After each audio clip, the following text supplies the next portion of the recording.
Hi అండి, welcome to our channel.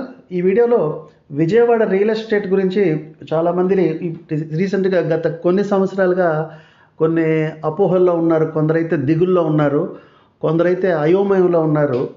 ఈ real estate బిల్డర్లు కానీ, డెవలపర్స్ కానీ, రియల్ ఎస్టేట్ ఏజెంట్స్ కానీ, అలాగే రియల్ ఎస్టేట్లో ఓపెన్ ప్లాట్స్, అపార్ట్మెంట్స్ కొనే కొనుగోలుదారులు, కస్టమర్స్లో కూడా గత కొన్ని సంవత్సరాలుగా మనం ఒక రాజధాని అంశంతో ముడిపెట్టడం వల్ల విజయవాడ రియల్ ఎస్టేట్ గురించి ఇలా రకరకాల అపోహలు పెంచుకొని ఉన్నారు.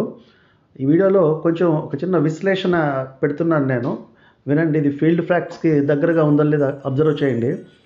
2014లో ఇలా రాష్ట్ర విభజన జరిగిన తర్వాత మీరు చూశారు విజయవాడ ఎలా అయింది, ప్రస్తుతం ఎలా ఉంది అనేది. కానీ